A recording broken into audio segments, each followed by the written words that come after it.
Olá, seja bem-vinda a mais uma edição do nosso programa A Voz do Recomeço. Hoje nós vamos recomeçar com uma jovem que tem um testemunho muito forte, muito inspirador. Eu confesso a vocês que eu estava muito ansiosa para que chegasse o dia de hoje, porque é um testemunho que eu sei que vai edificar muitas vidas, que vai elevar a fé de muitas pessoas. Então, quero apresentar a vocês a nossa convidada de hoje, Maiara. Seja bem-vinda, Maiara. Obrigada. Como eu falei, né, eu estava muito ansiosa para que chegasse esse momento do seu testemunho, que eu sei que é um testemunho que vai fortalecer muitas pessoas, que vai elevar a fé de muitas pessoas também. Amém. E inspirar pessoas a servirem ainda melhor a Deus.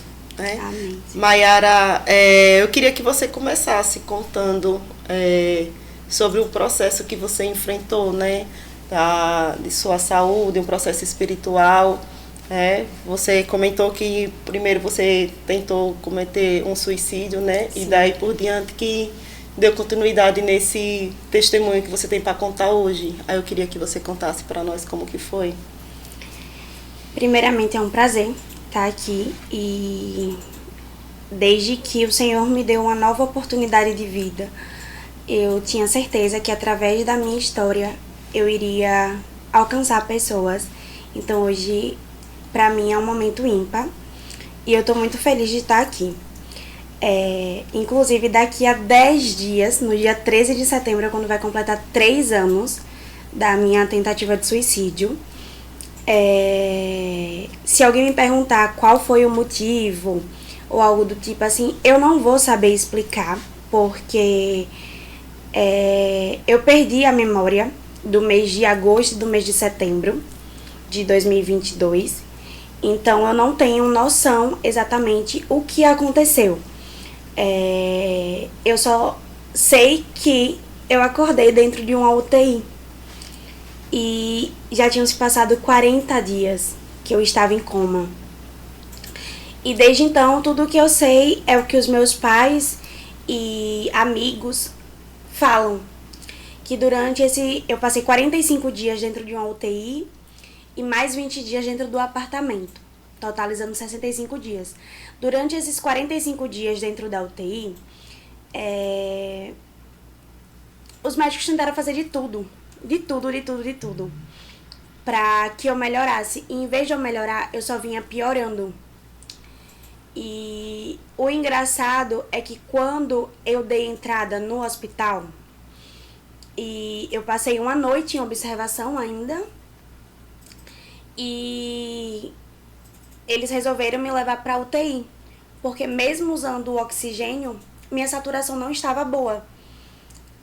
Eu tentei suicídio com medicações, e uma das medicações que eu tomei foi parar no meu pulmão. E, como isso aconteceu? E aí, quando eu cheguei na UTI, os médicos ficaram, intuba ou não intuba? E a minha antiga psicóloga, ela me disse que ela estava presente na hora, que eu que pedi para os médicos me intubarem, porque eu queria viver. Uhum. E eu falei até que só a ser irônico, como é que eu tento contra a minha própria vida e no leito do hospital eu tô pedindo para me intubar para eu poder viver. Porque eu tava muito cansada, eu não respirava direito. Uhum. E durante esses 40 dias em coma, foi muita luta mesmo. Até que um dos médicos chegou pro meu pai e falou assim: pai, eu não sei se o senhor acredita, mas eu acho que o que a sua filha está passando é espiritual. Ele tinha participado de um congresso, ele tinha falado sobre o meu caso no congresso, e chegaram para ele e falaram: mas como assim? Nada explica o porquê ela tá dessa forma, porque se eu ia fazer um procedimento, eu fiquei entubada e depois eu fiz a traqueostomia. Eu tinha que fazer a traqueostomia, eu passava a semana toda bem. Quando chegava na quinta para sexta, eu queimava de febre. Eu tive convulsões. E sempre era assim, sempre que tinha que fazer algum procedimento, eu ficava muito mal mesmo. E aí, conversando com o médico, outros médicos conversando com o médico que estava à frente do meu caso, levantou a hipótese de ser espiritual. E quando levaram isso para os meus pais, para o meu pai no caso, eles pararam assim e fizeram, tá, pere, pode ser que seja.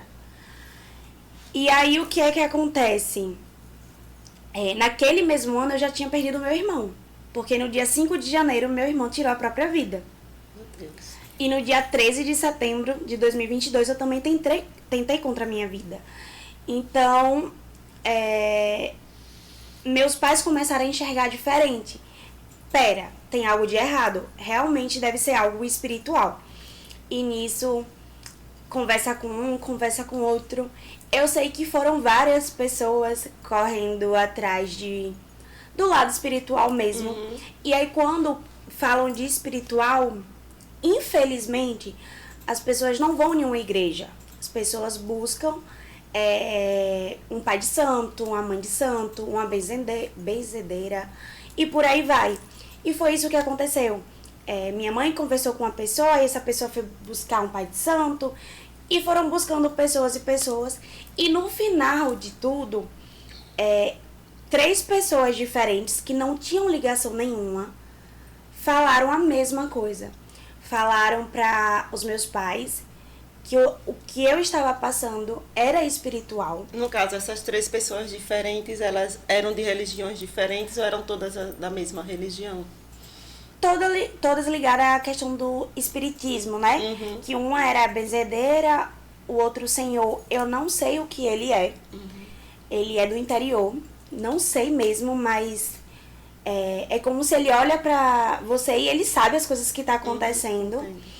E uma mãe de santo. Na realidade, assim, olhando de fora todo esse processo no qual você passou, percebe-se que Deus tinha, assim, um trabalhar espiritual, mas não focadamente só na sua vida, mas acredito que na vida de seus pais, Sim. primeiramente, né? Porque, assim, eles já tinham passado por uma perca, né, de um dos filhos. Talvez foi uma das primeiras formas de Deus de chamar a atenção.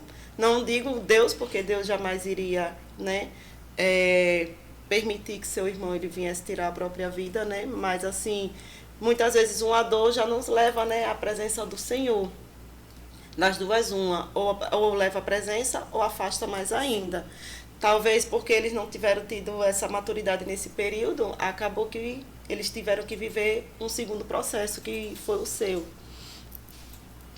E justamente, e assim, meus pais, quando meu irmão faleceu, meus pais estavam separados. Então, assim, hoje o casamento dos meus pais tem mais de 30 anos, Glória mas a Deus. na época eles tinham, meu pai estava morando em outro lugar. E aí, quando meu irmão faleceu, meu pai voltou para casa. Mas ainda ficou naquele quesito, um pé fora, um pé dentro. E aí, quando aconteceu o que aconteceu comigo, que ele realmente firmou os pés dentro de casa. E aí, essas 3 pessoas falaram que tinha sido feito um trabalho para minha mãe. E não tinha pego na minha mãe, porque todos os dias, eu até chamava minha mãe de louca, mas todos os dias ela ouvia a oração do bispo Bruno Leonardo. E ela fazia tudo que ele falava. Pega um copo d'água, minha mãe pegava um copo d'água. Ajoelhe, minha mãe ajoelhava. Tudo que ele falava, minha mãe fazia. Então, assim, minha mãe, ela tava com a fé dela, assim, a flor da pele, vou dizer dessa forma, né? Uhum. E no meu caso, eu não tava buscando nada, porque eu ainda tava num processo de luto, né? Porque eu digo que eu nunca vivi o luto do meu irmão. Porque eu tive que ser forte pra passar força pros meus pais. E aí eu tava naquela de muitos questionamentos. Por quê? Ele teve que partir e teve que ser dessa forma. Então, assim, quando falaram pros meus pais que tinha sido feito um trabalho pra minha mãe, era pra minha mãe ficar louca e abandonar literalmente o meu pai. Era uma pessoa com quem o meu pai estava se envolvendo na época. E aí tinha pego em mim porque eu não buscava mais ao Senhor. Então, e na época eu lembro que eu questionava muito sobre a Bíblia. Eu falava, A Bíblia foi escrita por homens. Quem garante realmente que foi Deus que quis que fosse dessa forma? Quem garante? E eu questionava muito. Então, assim, meus pais, eles buscaram tudo. Enquanto eu estava na UTI, foi pastor, foi padre, teve mãe de santo, teve tudo isso envolvido. E aí, quando eu acordei do coma e eu descobri tudo que tinha acontecido, porque eles tiveram o cuidado, né, de contar o que tinha acontecido comigo. E eles esperaram eu sair da UTI e ir pro apartamento para poderem falar. E foi uma psicóloga que chegou e conversou comigo, e nisso eu só sabia chorar. Eu só chorava e eu não andava, eu não falava por causa da traqueostomia. Eu não conseguia ficar em pé. Meu banho era no leito da cama, eu usava fralda. E para eu me comunicar com as pessoas tinham que... Meu pai mesmo, ele pegou um papelzinho, escreveu o alfabeto, e aí eu ia falando, tipo assim, eu queria falar amor. Eu tinha que falar pausadamente, A, M, e ele começar a juntar as letras para entender o que eu estava falando, queria falar com ele. E na UTI meu pai colocava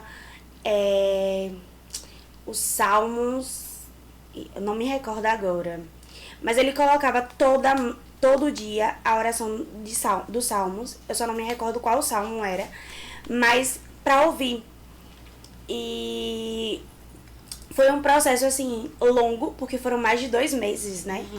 E quando eu saí do hospital, eu saí sem andar.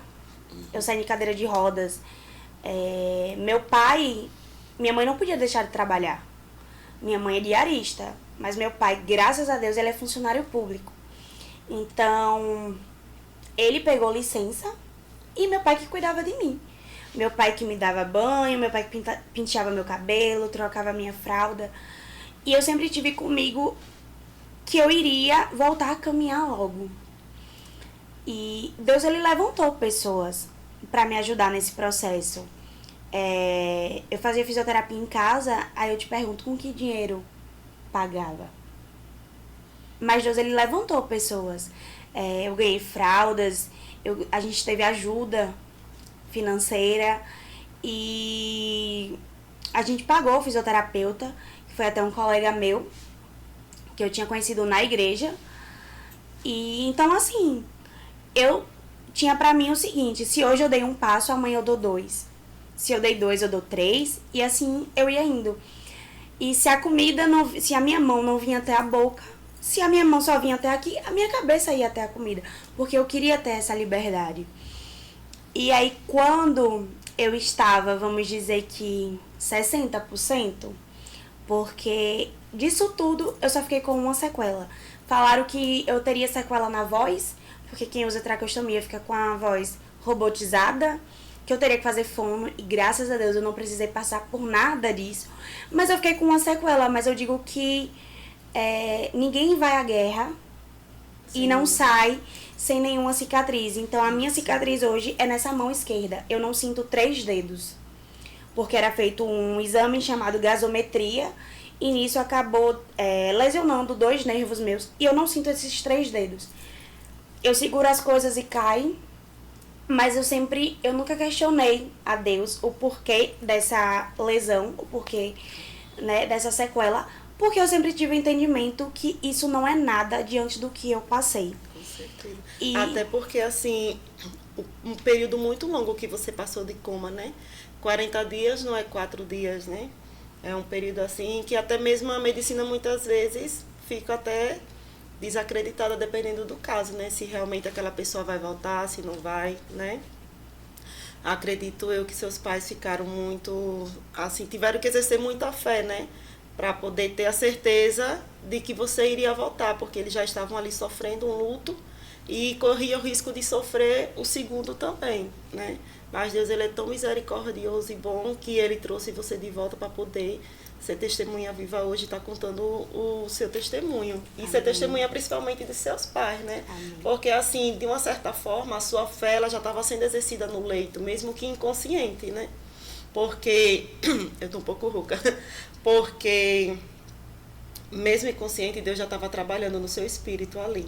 Ele já estava ali lapidando, porque ele sabia de tudo que você ia enfrentar após, né, o leito, né, da UTI. E não foi fácil.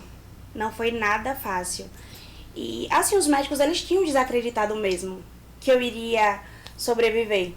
Meu pai, ele me viu, e tinha um aparelhozinho que mostrava a saturação. Meu pai estava me visitando na UTI e quando ele viu a minha saturação estava baixando demais, baixou rápido demais. Digamos que estava em 90, quando ele foi ver já estava em 30. Meu pai saiu desesperado. E aí tiraram meu pai às pressas e corre para um lado, corre para o outro, porque se a saturação baixa, você já tá parando de respirar. Isso. Então, assim, de fato, tinham desacreditado de mim. Mas os meus pais estavam ali. Minha mãe tinha uma patroa na época, que hoje ela é amiga da gente, que ela chegou para os médicos e falaram: tem alguma medicação que pode salvar ela e que não tenha no hospital, a gente compra. Então, assim, Deus, ele usou pessoas, sabe? E eu costumo dizer que na época eu fui ingrata. Porque quando eu fiquei boa, eu fui ingrata com Deus. Porque eu já estava fragilizada. Então, assim, vem informação de um lado, vem informação do outro. E eu fico, caraca, na minha cabeça eu enxergava como que eu tinha perdido 4 meses da minha vida, vamos dizer assim. Porque eu perdi a memória de 2 meses e mais 2 meses internado, então na minha cabeça eu tinha perdido 4 meses da minha vida. E aí eu tava fragilizada e em vez de eu ir, eu já era evangélica, porque eu me batizei em 2017, mas em vez de ir pra igreja, eu busquei outra religião. Eu falei, já que falaram que foi um trabalho, quero ir conhecer essas religiões, quero ir ver como é que funciona. E nisso de bora ver como é que funciona, pegaram a minha fragilidade e falaram, vem cá, você vai precisar ficar aqui dentro agora. E na época eu falei, tudo bem, se eu tenho que ficar, eu vou ficar. Mas na minha cabeça era que eu tinha que passar por aquilo, sabe? Que eu falava assim, se eu tô viva, eu não tava mais enxergando como se fosse Deus que tivesse me salvo. Eu tava enxergando que tinha sido uma entidade que tinha me salvo. Era assim que eu tava enxergando. Então, assim, eu tava distorcendo tudo que tava na minha frente, né? E aí eu passei 21 dias dentro de um quarto. Porque eu fiz santo. E aí meu pai sempre falava assim, meu pai ia lá me visitar e ele falava, filha, você tem certeza? Você não quer ir embora? Filha, olha, eu não sou a favor. Mas se é o que você quer, eu tenho que respeitar. E eu falava, é o que eu quero. Porque foi essa entidade que me salvou, então eu tenho que fazer isso. E meu pai sempre disse assim, eu sei que você tá aí hoje, mas eu sei que você vai voltar. E meus pais, eles não são evangélicos. Meu pai, ele era muito católico. Mas diante de toda a situação do meu irmão, ele acabou se afastando da igreja. E aí, eu passei 2 anos no candomblé. E eu não me encontrava. Eu tava ali, mas eu falava, Senhor, eu não sou assim. Porque eu não aguentava ver as coisas que aconteciam. Eu passava mal, porque o meu coração, ele é bom demais. Não tô aqui dizendo que a religião em si é ruim, porque cada um tem a religião que escolhe. Isso, verdade. Então, é tanto que Deus, ele nos deu o livre-arbítrio, né? Justamente. Então eu não vou falar mal da religião em si, nem dela, nem do catolicismo, nem de nada. Porque eu sempre disse que não existe uma religião certa.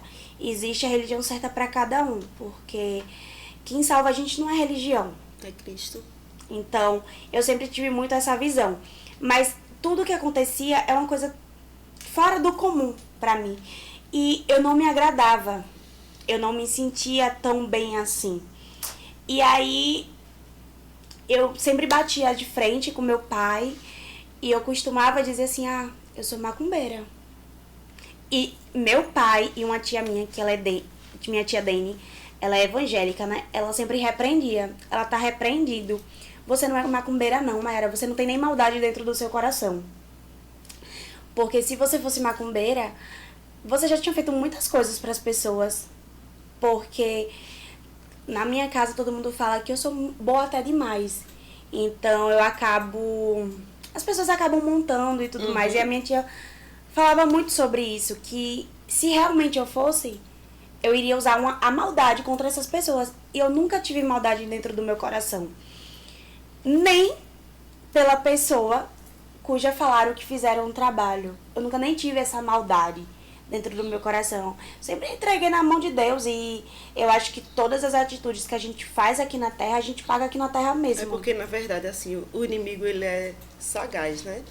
O inimigo, quando ele quer atingir os objetivos dele, ele não olha, né? Ele não mede esforços de jeito nenhum. E é como falam, né? Satanás, ele é mais obediente e mais focado no objetivo dele do que nós somos focados para Cristo. Porque a gente, no meio de um problema, de uma dificuldade, muitas vezes a gente abandona a fé, a religião, abandona Cristo. E o inimigo não. Se ele tem foco ali, ele permanece até o último dia da sua vida aqui na Terra. Ele não desiste, ele não larga. Se o foco dele é lhe desviar da presença de Cristo, ele vai lhe tentar até o último dia de sua vida, ele não vai desistir. E aí ele aproveita justamente esse momento de fragilidade, né, da falta do conhecimento de quem realmente é Cristo, porque muitas vezes a gente nos apresenta um Cristo de uma maneira errada, e é o que nos afasta do Senhor. É essa maneira que muitas vezes as pessoas nos apresentam a Cristo, não apresentam Cristo como uma pessoa que você tem que honrar, que você tem que obedecer. Só apresentam Cristo como Deus é amor, misericórdia, que eu posso pecar, que eu posso errar, que eu posso isso e aquilo outro, e depois, no último dia, eu posso me arrepender e Ele me salvar. Mas só que a gente tem que aprender que nós temos um Pai. E assim como nós temos nossos pais aqui terreno, onde a gente tem que respeitar e obedecer, o nosso Pai Celestial, ele merece muito mais o nosso respeito e a nossa obediência. Verdade. Então, essa forma também de Cristo tem que ser apresentada, né? De um pai que merece todo o respeito, né? Toda a obediência, toda a renúncia. Não é fácil a gente renunciar os desejos da carne, as coisas do mundo, né? Cristo, ele fez um mundo para que a gente vivesse nele e desfrutasse, mas com sabedoria, né? Não é desviando o nosso coração do amor dele, né? Do objetivo que é a nossa salvação. E infelizmente Satanás, ele aproveita justamente esses momentos de fragilidade, de dor, de perca, para que o objetivo dele seja concluído. Mas Deus, ele é tão misericordioso e ele não deixa que os planos de Satanás eles sejam concluídos. Ele vai lá e ele chega e traz o resgate, como ele fez na sua vida, né? Graças a Deus. Então, assim, foram 2 anos ali, relutando. E essa minha tia Dani, ela nunca tinha me convidado para ir para a igreja dela. Nunca. E ela convidava minha mãe chamava meu pai, e assim ia indo. Mas ninguém nunca me chamava. Até que um dia, Deus pegou assim, a pessoa mais aleatória que tinha pra me falar sobre batismo. A pessoa simplesmente chegou pra mim e falou: Mayara, vou me batizar? Só falou isso. E naquele momento eu comecei a chorar. E eu chorava. Não porque a pessoa ia se batizar. Mas porque o Espírito Santo tocou no seu coração. Porque eu lembrei do meu batismo em 2017. E automaticamente eu liguei pra uma amiga minha. Ela mora em São Paulo. E ela é a pessoa mais difícil de atender telefone. E ela atendeu na hora. E eu chorava. E eu falava: amiga, eu tô com saudade da casa do meu pai. Eu tô com saudade, sabe? Eu tô lembrando do meu batismo e que eu só tinha você ali presente. E a gente começou a conversar. E aí ela começou a me dar vários conselhos, a falar sobre a palavra. E aí eu só chorava. Eu só sabia chorar. Porque eu falava: mas Deus, como é que eu fiquei tanto tempo longe do Senhor? Só que eu comecei a enxergar que o Espírito Santo, ele já vinha me incomodando. Só que eu não estava dando abertura. Porque eu costumo dizer que Deus, ele não vai escancarar a porta de ninguém. Ele fica ali esperando você abrir. Então, assim, ele tava ali só me esperando. Então, a partir do momento, a partir daquele dia que eu fui e abri a porta, ele entrou pra fazer morada. E aí, nesse mesmo dia, minha tia Dani chegou lá em casa. E aí, chorando, eu abracei ela e eu falei, me convide pra ir pra sua igreja. E ela ficou assim em choque. Ela não tava entendendo nada. E eu só falava, me convide pra ir pra sua igreja. Ela falou, tudo bem, bora. E aí, isso era um dia de sábado, o culto era no domingo, 5 horas da tarde. Aí eu acabei dormindo. Eu acordei, o culto era 6 horas, né? 6 horas. Eu acabei acordando, eram umas 5h20. Eu acordei desesperada, eu falei, meu Deus, o culto! E aí eu corri pra tomar banho, pra me arrumar, e eu falei, eu vou pro culto. E naquele dia, eu vi o banquete que o Senhor tinha preparado pra mim. E hoje eu congrego nessa igreja, que é a Igreja Batista Vida Plena, na Praça da Imprensa. E lá é uma grande família. Então, assim, quando eu voltei pra casa do pai, eu fui bem acolhida. Eu tive realmente um banquete. E aí, eu chorei. E eu ficava, meu Deus, como é que eu passei tanto tempo fora da tua presença? E aí, eu comecei a congregar na igreja. E aí, quando chegou o mês de julho, era o mês do meu aniversário. E aí que começaram as batalhas. Porque até então, tava tudo mil maravilhas. Até que eu falei assim, no dia do meu aniversário que era um dia de domingo, eu falei, a celebração do meu aniversário vai ser dentro da igreja. E depois a gente vai numa pizzaria. Aí, o inimigo, ele é sujo, né? Afinal, ele veio pra matar, roubar e destruir. O que é que ele fez? Eu fiquei doente. Eu já vinha doente, na verdade, e desde que eu fiquei em coma, eu tenho muita facilidade em pegar pneumonia. Porque meu pulmão ele ficou mais fraco e tudo mais. E aí eu fiquei doente. E eu já tinha ido na urgência, já tava tomando antibiótico. Terminei o antibiótico, não melhorei, piorei. Entra com um novo antibiótico, não melhorei. Aí eu acabei ficando internada. Eu passei o meu aniversário internada. E eu chorava. No meu primeiro dia no hospital, eu tava usando fralda. Porque eu tenho asma também. E o que acontece? A pneumonia ativou a asma. E eu acabei ficando internada, mas por causa da asma. E não por causa da pneumonia em si. E aí, depois que me deram a medicação, eu não tinha controle sobre a minha urina. Eu não sentia a bexiga encher. Isso fazia. E eu só sentia tudo molhado. Então, vamos usar fralda. E quem é que tava do meu lado? Meu pai. Quem é que tava trocando minha fralda? Meu pai. E aí falaram, você vai ficar internada.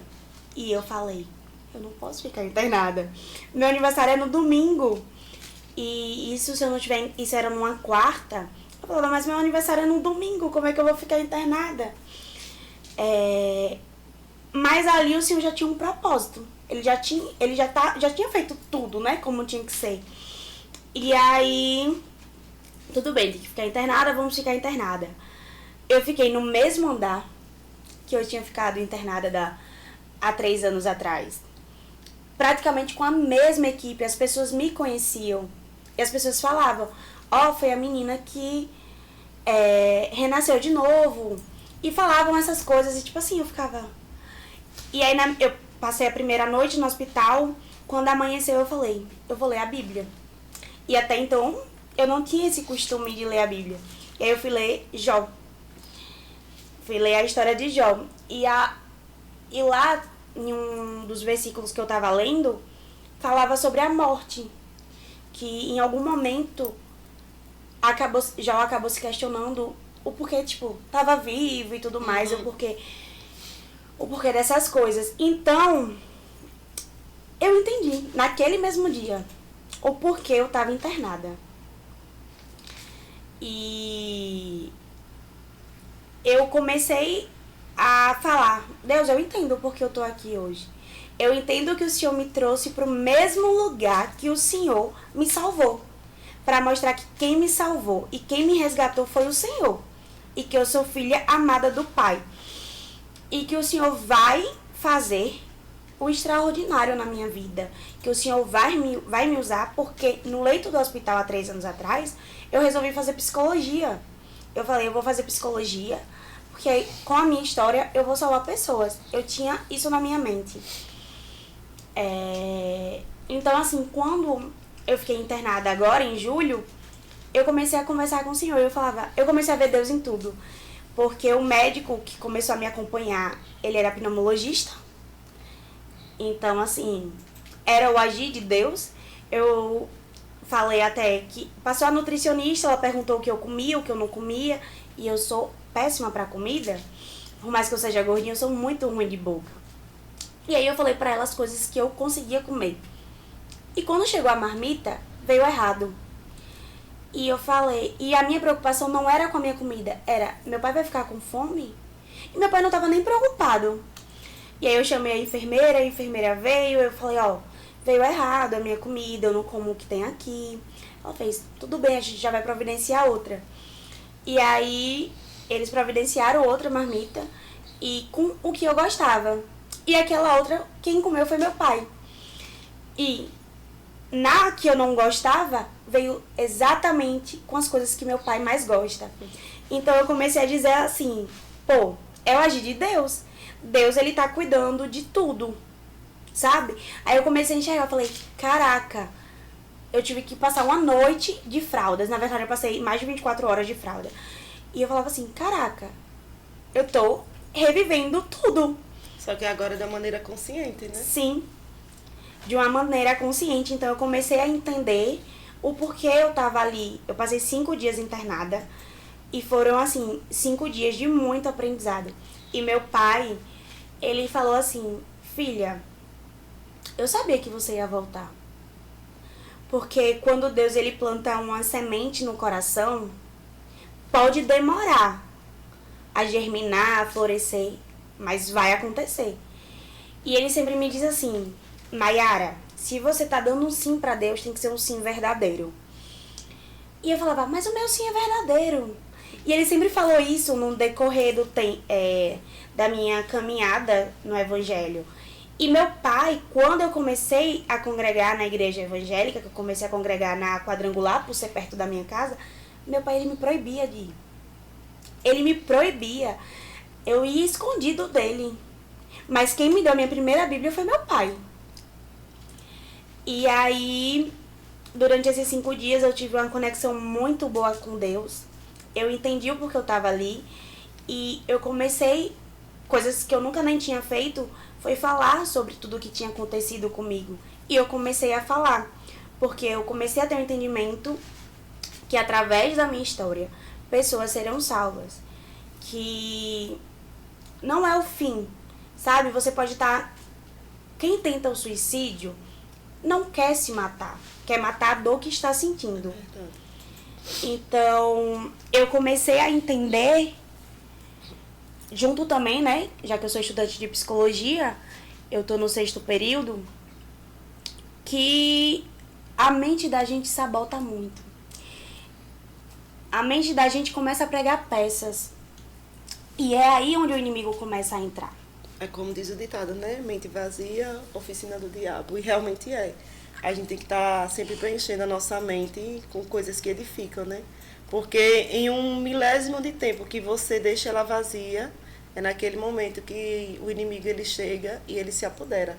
Porque ele fica ali o tempo todinho, rondando o seu território, observando o que você está passando, o que está faltando, o que está acontecendo, quem está lhe rejeitando, né? Quais são as suas dores profundas, os traumas que você há muitos anos não conseguiu superar, está ali guardado e ele só está esperando um gatilho seu para que ele venha, né, se apoderar. Então a gente tem que ter muita sabedoria constante, né? Em estar sempre ali, vigilante na nossa mente, no que a gente vai pensar, no que a gente vai falar, com quem a gente vai conviver, com quem a gente vai dividir o nosso tempo, né? Porque o inimigo, como eu falei, ele é sagaz, né? quando ele quer atingir os objetivos dele. E eu falei, esse final de semana eu até falei assim, eu sabia que o inimigo era sujo, mas eu não tinha ideia que era tão sujo como ele é. Porque ser cristão não é fácil. A pessoa que começa a frequentar a igreja e decide ser cristão, porque assim, você crer em Deus é uma coisa, você ser cristão é outra. Isso. Porque crer em Deus, ok, você é crente. Você é crente porque está crendo em Deus. Mas você ser cristão é onde você está buscando ser imagem e semelhança do Senhor. Então, assim, ser cristão não é fácil. E eu não sou perfeita, ninguém é perfeito. E principalmente quem já conheceu o mundo. Com certeza. E as pessoas, elas têm essa concepção, né? Ah, porque fulana se batizou, ela é da igreja, ela tem que ter um padrão correto, ela tem que ser um Cristo aqui na Terra, onde na verdade não é. Né? As pessoas julgam, às vezes, nós que estamos ali no templo buscando ao Senhor, achando que vai encontrar seres humanos perfeitos, onde não, a gente está ali para se aperfeiçoar, justamente para que a gente não venha se desviar daquilo que Jesus Cristo quer para nossas vidas, né? A gente está para melhorar, para aprender, porque a igreja é igual uma escola, né? Sim. Cada ano você vai aprendendo alguma coisa e na igreja, cada culto, você aprende alguma coisa sobre Cristo. A Bíblia você pode ler ela 100 vezes. Cada vez que você lê, você vai encontrar algo diferente lá, um aprendizado novo. Sim, sim. Então as pessoas, elas têm que desconstruir essa concepção de que quem está indo para a igreja é santo e é perfeito. Nós não somos de jeito nenhum. Perfeito só Cristo.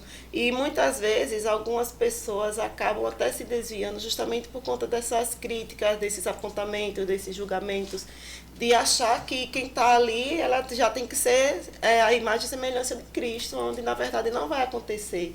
Todos nós ali estamos passando por processos de transformação até que a gente venha alcançar o objetivo principal, que é a salvação em Cristo, né?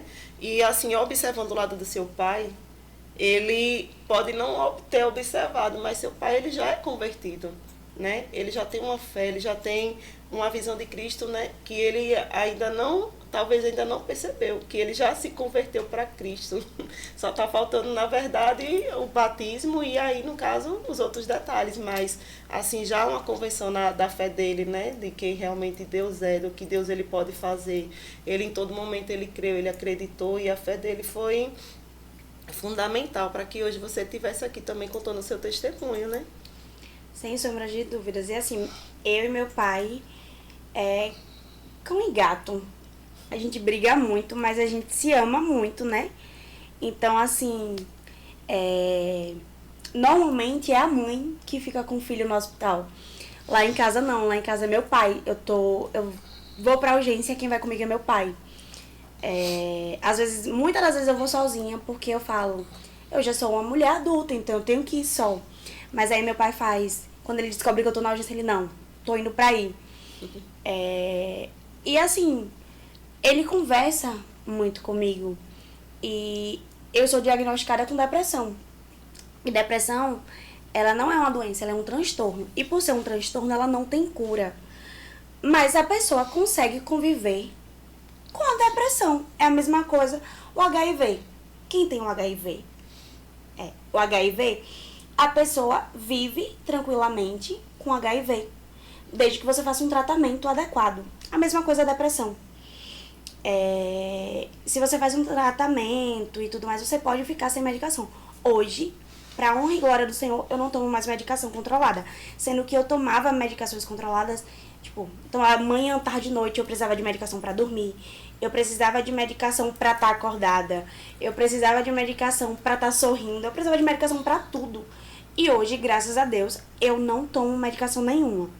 Eu tenho sim um SOS, porque, como eu falei, Satanás ele veio pra matar, roubar e destruir. E desde que eu voltei pra casa do pai, tem momentos que eu começo a ter crise de ansiedade. E hoje eu consigo identificar que é o inimigo mesmo querendo me derrubar. E próxima semana, no dia 12 de setembro, eu vou participar de um encontro de mulheres que se chama Face a Face com Deus. E no dia que vai completar 3 anos da minha tentativa, eu vou estar no Face.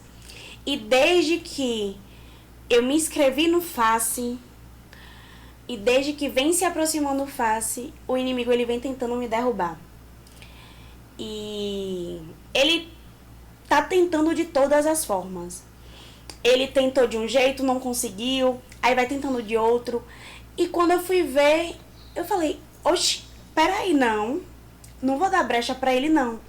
Porque muitas das vezes a gente acaba dando brecha sem perceber. É verdade. Porque ele tava começando a usar pessoas que fizeram parte do meu passado, pessoas que eu tenho um carinho, seja amizade, seja o que for, mas que eu tenho um carinho, começou a usar pessoas pra me lembrar de coisas que eu já fiz no passado. E ali eu entendi que não era o Senhor. É, porque o inimigo é quem nos acusa, né? Jesus não. Jesus, ele apaga o nosso passado e a gente começa a viver uma nova história com ele. O inimigo que ele é acusador, ele sempre está ali, tentando lhe colocar na lembrança o que você cometeu de errado. Mayara tem umas imagens do seu processo, né, de internamento, da sua recuperação. Eu gostaria de mostrar para as pessoas entenderem, né? Você tinha quantos anos aí? 24. Tinha 24 anos. Aí já foi depois que você acordou do coma, Isso. Meu pai que tirou essas imagens e eu nunca tinha divulgado essas imagens em lugar nenhum. Porque eu acho que são coisas bem pesadas, mas hoje eu acho que é necessário. É porque assim serve de... É um testemunho vivo, né? Para Sim. que as pessoas vejam, entendam tudo que você passou, tudo que Deus fez na sua vida, né? É uma coisa assim verídica, porque muitas vezes a gente falando, as pessoas elas não acreditam, né? E as imagens elas vão contra as palavras, né? E desde que eu voltei, né, pra Cristo, eu venho escutando muito que meu brilho tá diferente. Realmente, você observa até mesmo no leito, aí logo depois da sua recuperação, a gente quando realmente encontra Cristo, a alegria da gente é diferente, né? A fisionomia ela muda realmente. Até porque, é como eu falei, né, eu tô buscando ser imagem e semelhança do Senhor. Então, a presença do Espírito Santo, ela vai ser notória. Com certeza. Porque, então, eu acordo, eu oro, eu faço o meu devocional. Hoje eu faço parte também de um grupo de jovens na igreja que se chama Multi em Ação. E eu não sou líder, né? Mas eu busco ajudar muito a líder. E eu acho que é isso, sabe? É através dessas minhas atitudes que eu vou buscando ser imagem e semelhança do Senhor. E é a forma que Deus colocou para que você evangelizasse, né? E resgatasse vidas através do seu testemunho, né? Como Deus ele faz com muitas pessoas, ele faz com que a gente viva realmente um testemunho para que esse testemunho ele resgate outras vidas, né? E assim, qual o conselho que você poderia dar hoje? Assim, porque você passou por um processo muito jovem, né?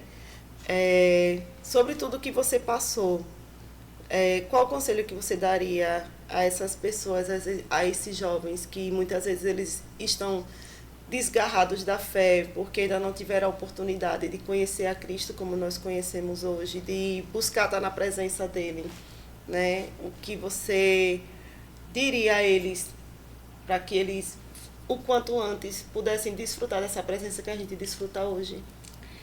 Que abra a porta, porque somos escolhidos. Deus escolheu a dedos quem Ele queria que fizesse parte do chamado. Então, abra a porta, porque às vezes a gente acha que ninguém se importa com a gente, que por causa que você tem problema na família, na amizade, no trabalho, e aí você começa a ficar desacreditado da vida. Mas não desacredite, porque tem alguém que nunca desistiu de você. E esse alguém é Deus. Ele deu seu filho para morrer no teu lugar, para morrer no meu lugar. Então, assim, Deus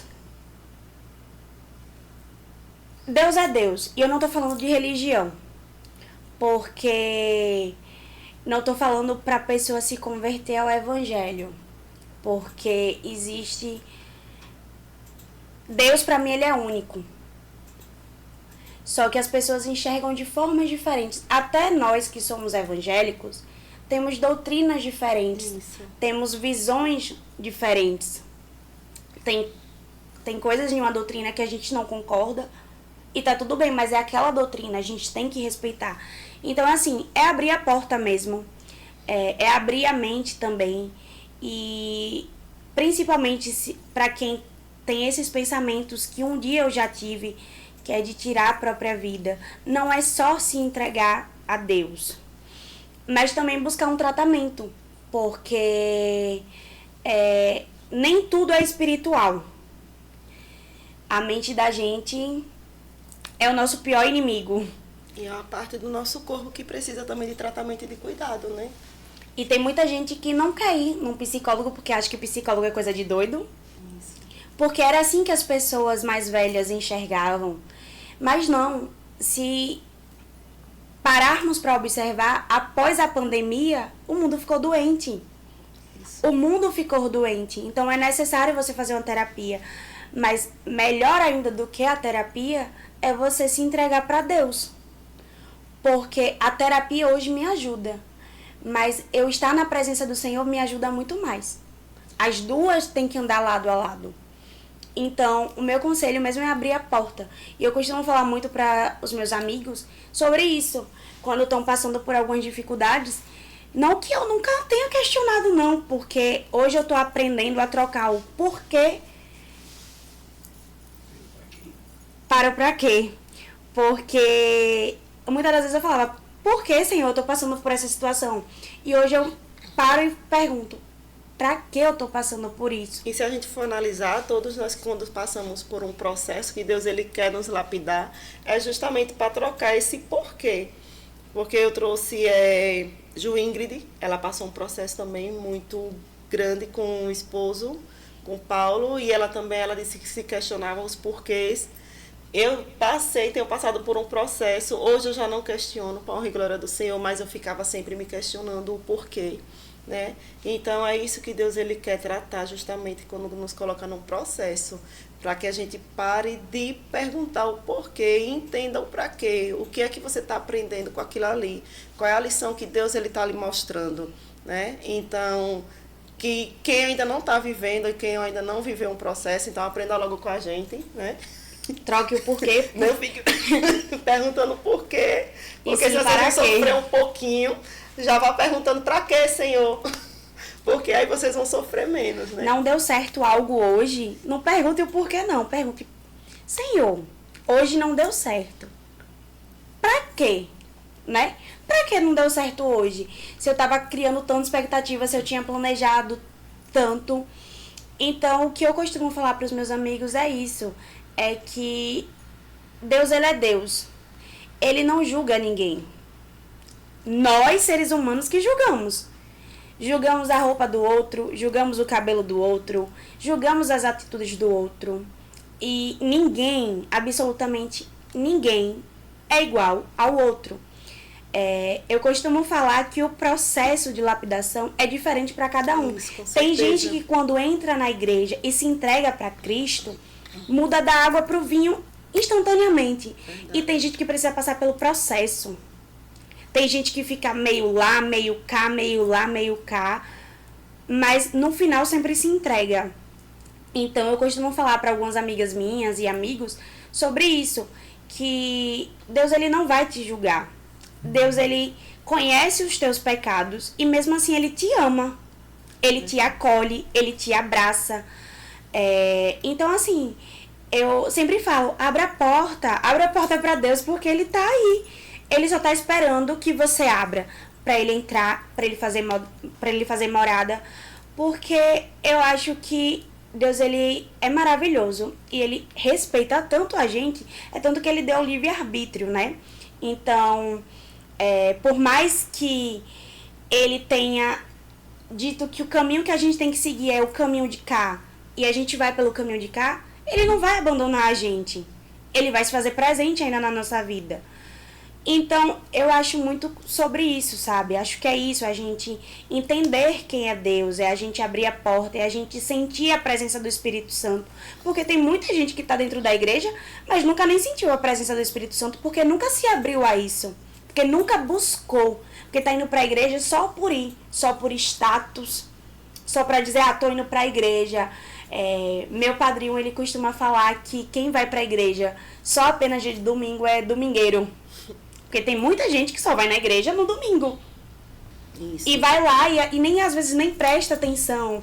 Como eu falei, a conversão ela vai muito além do templo, né? Ela não se resume num templo em que você frequenta, né? A conversão ela começa dentro do seu coração.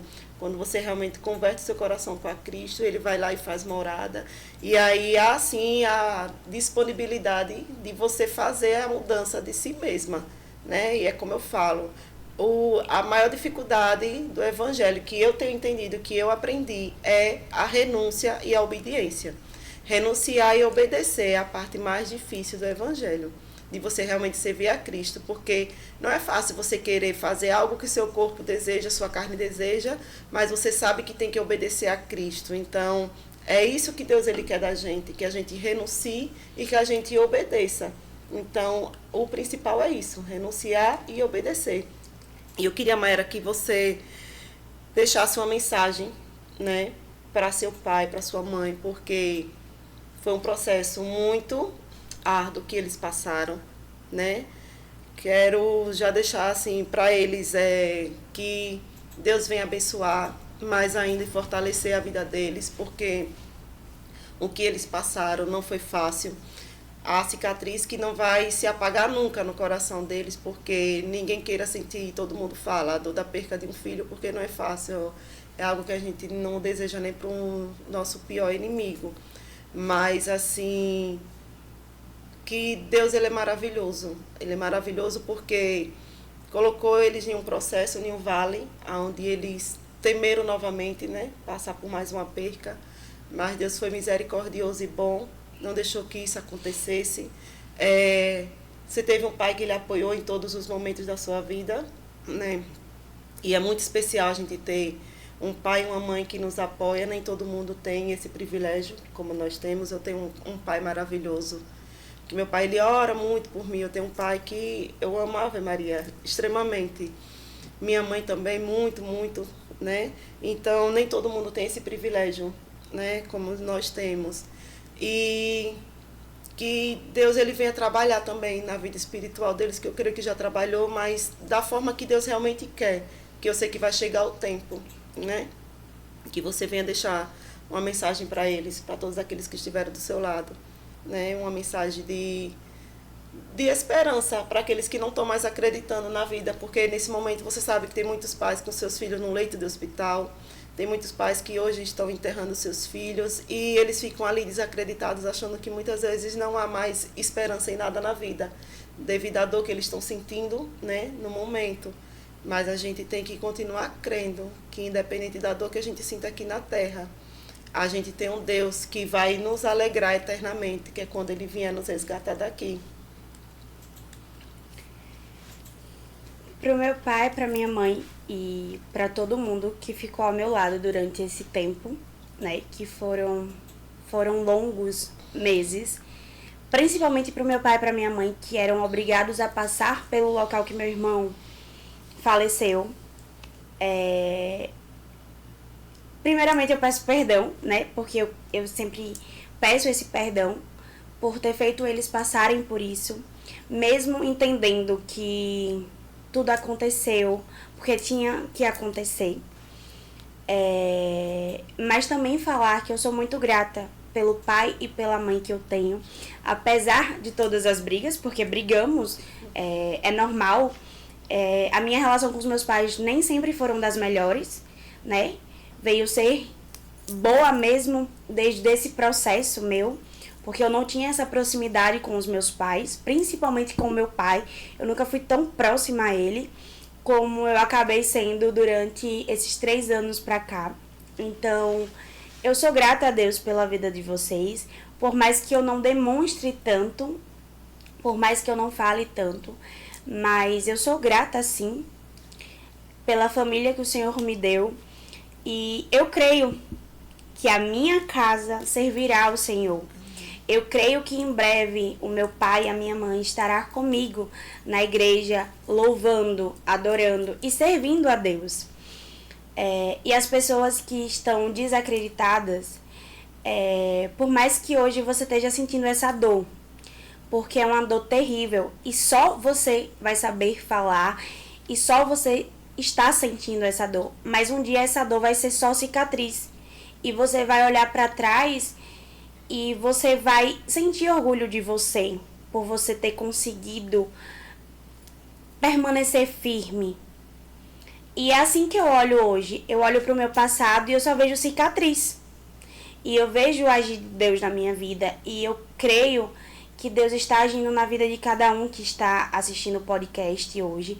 Não só quem está assistindo o podcast, mas as pessoas que estão ao redor de quem está assistindo. Eu creio muito no poder do Espírito Santo. Então, é só a gente acreditar. E é muito fácil falar, acredite, quando você não está passando pela situação. Mas eu já passei pela morte e eu tô viva. Então, eu não tô falando da boca pra fora. Eu passei pelo pior. Eu descobri o que era o Vale da Sombra da Morte. Então, assim, em Isaías, acredito que é o 43, fala sobre... Eu sei que é Isaías, eu acho que é o 43, que vai falar sobre o Senhor que vem falando que a gente vai ter ansiedade, mas que a gente vai passar pela ansiedade. Isso. E também fala que com a mão direita, o Senhor vai nos salvar. Então, ele vai pegar a nossa mão direita e com a mão direita dele, ele vai nos salvar. Então, ele não vai estar do nosso lado, porque se Deus estiver aqui do meu lado, não é a mão direita que ele vai me dar, é a mão esquerda. Isso significa o quê? Que quando a gente está lá no fundo do poço, qual é a mão que a gente vai estender? A direita. E ele lá de cima vai estender qual? A direita. Então, significa que mesmo quando você estiver no fundo do poço, é só você estender a sua mão. Estenda a sua mão para o Senhor, que ele vai te levantar. Ele vai te reerguer. E pode acreditar que coisas grandiosas vão acontecer na tua vida. Porque é isso que eu creio, sabe? Eu creio nisso. Eu creio que o Senhor, ele vai fazer o extraordinário. Hoje eu sei que o mundo tá terrível. Que as pessoas em si estão terríveis, que as pessoas estão desacreditadas. Mas eu creio em um Deus. Eu creio em um Deus que faz milagres. E eu sou um milagre vivo. E a cada dia que passa, eu venho vivendo milagres. E hoje eu congrego em uma igreja que é uma igreja de milagres. E antes do podcast começar, eu estava conversando com a senhora sobre a questão do... Eu tenho 27 anos, mas eu sempre ouvi que eu não poderia ser mãe. Porque eu já tive um tumor na cabeça e esse tumor fez com que desorganizasse os meus hormônios. E eu acreditava nisso. Até que, quando eu voltei para Cristo, eu comecei a desacreditar. E eu comecei muito a pedir a Deus que ele me desse cólica. O meu sonho era sentir cólica. Muitas mulheres não querem sentir cólica, mas o meu sonho era sentir cólica e menstruar. E aí, as pessoas até me chamavam de louca por causa disso, mas eu falava, eu quero. Porque se eu menstruar, significa que o meu corpo tá funcionando, significa que lá na frente, quando eu quiser ser mãe, eu vou conseguir ser mãe. E todas as vezes que eu ia fazer exames de rotina, os médicos sempre falavam alguma coisa que eu saía desanimada. E desde que eu comecei a orar a Deus sobre o que eu queria, mês passado eu senti cólica. Eu passei uma semana sentindo cólica e eu falava, Senhor, eu não pedi, o Senhor tá dando. Senhor, eu pedi, o Senhor tá dando, mas eu só senti a cólica. E aí quando chegou esse mês agora, não veio só a cólica, veio a menstruação.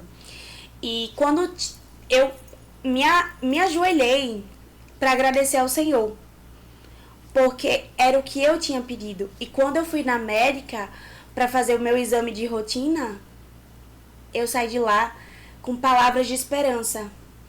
Então, eu sou um milagre e Deus vem operando cada dia mais milagres em minha vida. Então, eu creio sim que Deus ele vai operar um milagre no nosso mundo em si, na nossa nação. Eu acredito que muitas pessoas ainda serão salvas, que muitas pessoas ainda vai conhecer esse Jesus que a gente conhece. Eu creio muito nisso. E a prova viva disso eu acredito que é o seu podcast, porque você conheceu a minha história, a gente costuma dizer que foi por um acaso. Verdade. E foi bem depois que eu tinha saído do hospital. Você conheceu a minha história. Eu não estava nem contando a história para a senhora, eu estava contando a história para sua funcionária. Então, Deus, ele une propósitos. Verdade. Então, eu acredito que através do seu podcast, as pessoas serão alcançadas, pessoas serão salvas. E o meu conselho é esse, se entregue a Deus. Porque se com Deus é difícil, imagine sem Ele. É verdade, com certeza.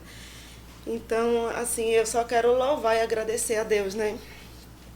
Por mais essa tarde, por mais esse aprendizado, por tudo, porque muitas vezes a gente está aqui, só sabe Deus assim como a gente está, né? Mas Deus, ele renova nossas forças, né? O nosso espírito, quando a gente vê que tudo que a gente passa muitas vezes não é nada, né? Diante do que nossos irmãos estão passando por aí. Chega até a ser egoísmo de nossa parte, quando a gente murmura por qualquer coisa. Então, eu louvo muito a Deus por essa oportunidade de ter conhecido o seu testemunho, né? De estar podendo propagar ele para outras pessoas, que eu creio que no nome de Jesus outras pessoas já estão sendo alcançadas. Amém. Pessoas poderão ser convertidas, né? E o amor de Cristo vai ser alcançado através de tudo isso que está sendo realizado aqui. Que Deus, ele abençoe grandemente, que ele continue realizando seus sonhos e projetos. Eu creio que um dia você vai chegar aqui para dar o testemunho da sua família linda que Deus formou. Amém. No nome de Jesus, com seus filhos, com seu esposo. Trazendo testemunho também da conversão de seu pai e de sua mãe. Amém, eu né? creio, Senhor. Então, que Deus, ele lhe abençoe grandemente e ricamente, e que a presença dele esteja constantemente em sua vida. Que você entenda que Deus, ele tem propósito, não há dúvida nenhuma diante de tudo que você passou. Então, eu creio que mesmo quando vier as tribulações na sua vida, sempre você vai lembrar o que você passou, de onde Deus lhe tirou. Então, você não vai temer com tanto temor como você temeria se você não já tivesse passado e tivesse sido resgatada por Ele, né? Então, só agradecer mesmo a Deus por tudo isso. E falar das nossas próximas convidadas da próxima quarta-feira. A próxima quarta nós vamos trazer Geice Silva e Sueli Esmerim. Elas duas vão falar sobre o livro delas, né? Sueli, ela escreveu um livro, Sai da Caverna, e Geice, uma jornada de cura interior. Então, próxima quarta vocês vão estar aqui vivenciando a história de superação de cada uma delas, falando também do meu livro, que é Diário de uma Filha em Recomeço, um diário de pequenas orações, onde eu pude vivenciar a presença do Senhor em cada dia no meu processo, e onde Ele esteve presente e me usou através disso para que eu viesse colocar essas orações escritas para que outras pessoas viessem ser edificadas também. E no mais, só mais uma vez agradecer a Deus, louvar, né? Engrandecer o nome dEle, que vocês estejam aqui na próxima quarta, que vocês possam propagar, né, o nosso canal para que outras pessoas assistam, para que outras pessoas sejam alcançadas, e que na próxima quarta vocês estejam aqui com a gente, no nome de Jesus. Amém.